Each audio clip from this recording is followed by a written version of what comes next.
अल्लाह का नाम लेके बिस्मिल्लाहिर्रहमानिर्रहीम। अस्सलाम वालेकुम एवरीवन। मैं हूँ फिरदौस। आज का वीडियो का टॉपिक है वो है स्टोरी ऑफ प्रॉफिट नूह सल्लल्लाहु अलैहि वसल्लम इन हिंदी एंड उर्दू में देखेंगे। मतलब प्रॉफिट नूह सल्लल्लाहु अलैहि वसल्लम का स्टोरी क्या है इस वीडियो में रिएक्शन दे रहे हैं। ये वीडियो है रमजा सुल्तान का वीडियो है जो कि प्रॉफिट सीरीज मतलब लेके आए हैं। सब मतलब प्रॉफिट के बारे में बता रहे हैं, ठीक है। तो आज देखेंगे नूह सल्लल्लाहु अलैहि वसल्लम के स्टोरी क्या है इस वीडियो में देखेंगे। तो काफी इंटरेस्टिंग होने वाला है वीडियो। चलो वीडियो स्टार्ट करते हैं।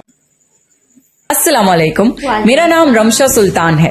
प्रॉफिट सीरीज में आज हम नूह अलैहिस्सलाम का वाकया सुनेंगे। नूह अलैहिस्सलाम अल्लाह के ऐसे पैगंबर थे जो तकरीबन 950 साल जिंदा रहे और अल्लाह की तरफ लोगों को दावत दी। अगर आपको प्रॉफिट सीरीज में इंटरेस्ट है तो प्लीज मेरे चैनल को सब्सक्राइब कर लीजिए। चलिए शुरू करते हैं with the real life story of prophet नूह अलैहिस्सलाम।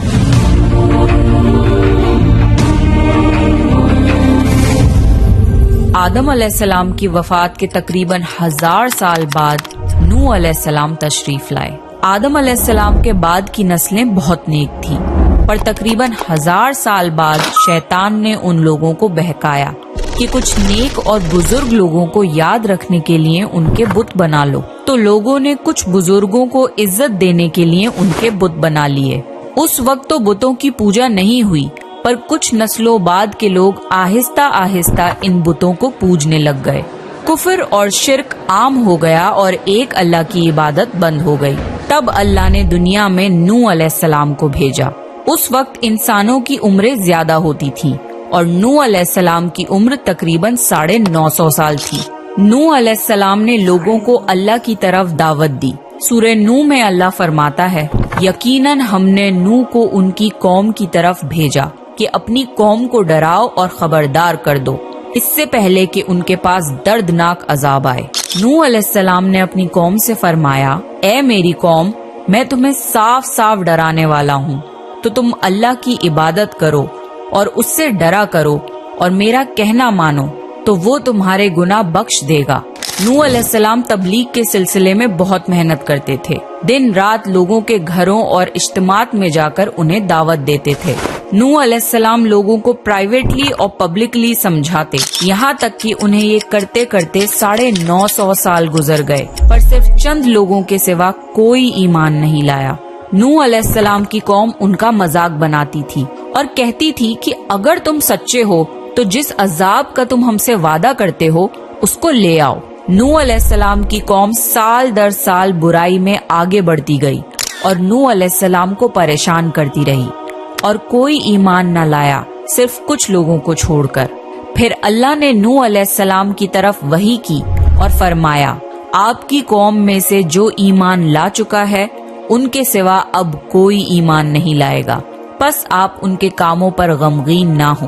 फिर जब अल्लाह ने वही कर दी और उन्हें बता दिया कि अब कोई ईमान नहीं लाएगा, तो वो नाउम्मीद हो गए और अपनी कौम के लिए बद्दुआ की कि ए मेरे परवरदिगार, तू किसी मुनकिर को रूह जमीन में जिंदा ना छोड़ और मोमिन मर्द और औरतों को बख्श दे।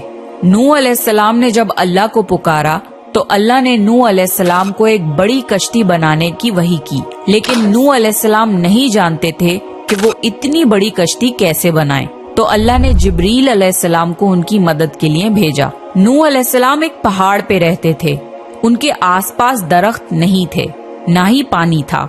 उन्होंने बहुत से दरख्त उगाए, फिर उनको काटा और पहाड़ पर बैठ के कश्ती तैयार करते रहे। लोग जब नूह अलैहिस्सलाम को कश्ती बनाते हुए देखते तो उनका बहुत मजाक बनाते और कहते, ये कैसा मजनून है जो पहाड़ पे कश्ती बना रहा है। धीरे धीरे बहुत मेहनत के बाद एक बहुत बड़ी कश्ती तैयार हो गई। एक जगह आता है कि नूह अलैहिस्सलाम ने ये कश्ती 100 साल में तैयार की। इस कश्ती की लंबाई 300 गज, ऊंचाई 30 गज और चौड़ाई 50 गज थी। एक अंदाजे के मुताबिक इस कश्ती की लंबाई 1 किलोमीटर से ज्यादा थी और गहराई 30 हाथ थी। ये कश्ती आम कश्तियों की तरह ऊपर से खुली हुई नहीं थी, बल्कि इसको जैसे नीचे से बंद किया गया था वैसे ही ऊपर से भी बंद किया गया था, ताकि ऊपर से जो बारिश बरसे वो उन्हें नुकसान ना दे। इस कश्ती के 3 फ्लोर्स थे और हर फ्लोर में एक दरवाजा था।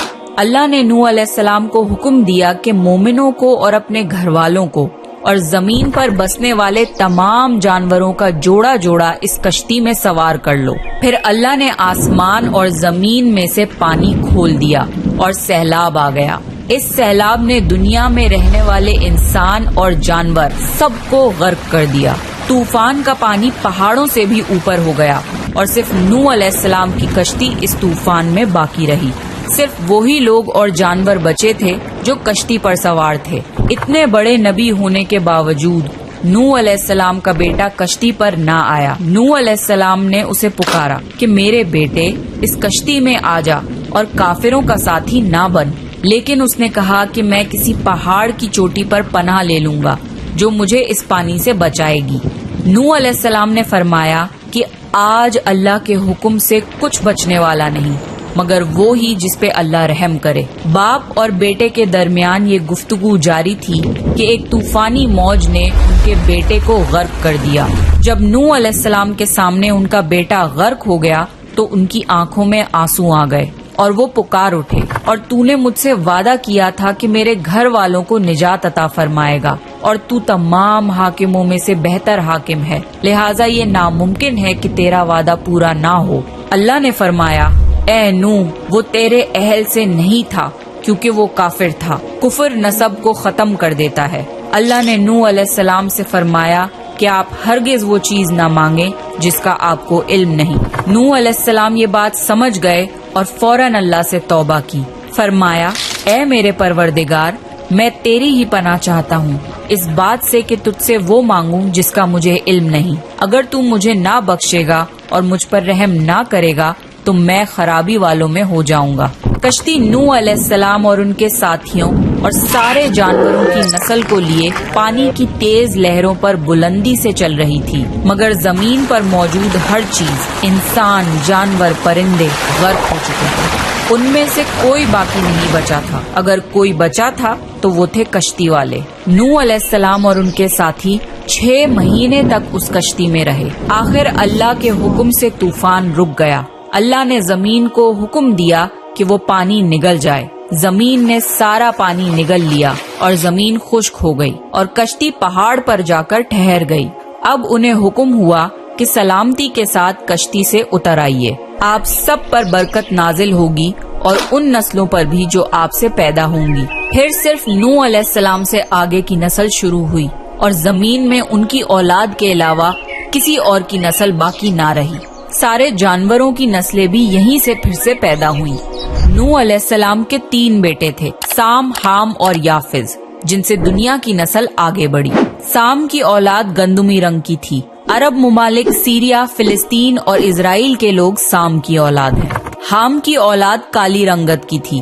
افریقہ، ایبوریجنل آسٹریلیا، انڈیا، ایجپٹ اور سوڈان کے لوگ حام کی اولاد ہیں۔ گوری رنگت کے لوگ یافز کی اولاد ہیں۔ چائنا، جاپان، کوریا اور یورپ کے لوگ یافز کی نسل ہیں۔ نوح علیہ السلام کا چوتھا بیٹا جو ایمان نہ لانے کی وجہ سے برباد کر دیا گیا تھا، اس کا نام کنان تھا اور اس سے کوئی نسل آگے نہیں بڑھی۔ قرآن میں اللہ نے فرمایا اور ہمیں نوح نے پکارا تو دیکھ لو کہ ہم کیسی اچھی دعا قبول کرنے والے ہیں۔ ہم نے اسے اور اس کے فرما برداروں کو اس زبردست مصیبت سے بچا لیا اور اس کی اولاد ہم نے باقی رہنے والی بنا دی۔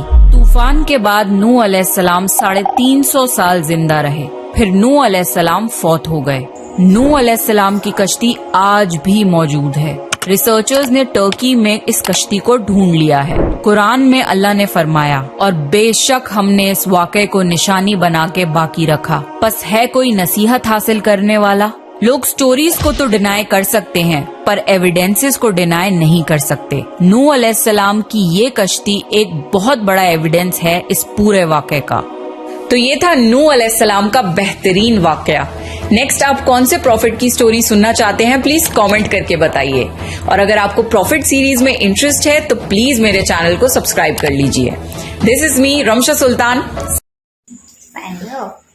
मतलब ये काफ़ी ज़्यादा इंटरेस्टिंग स्टोरी थी नूह सल्लल्लाहु अलैहि वसल्लम की, मुझे तो बहुत ज़्यादा अच्छा लगी। ऐसे कि मैं कभी सुनी नहीं हूँ, फर्स्ट टाइम मतलब नूह सल्लल्लाहु अलैहि वसल्लम की स्टोरी सुनी तो बहुत काफ़ी ज़्यादा अच्छा लगा। जो कि उन्होंने एक कश्ती बनाई थी बहुत बड़ा, जैसे कि उसमें जो आ जाएगा तो बच जाएगा, उसमें जो नहीं आएगा तो खत्म हो जाएगा। बहुत इंटरेस्टिंग था ये वीडियो।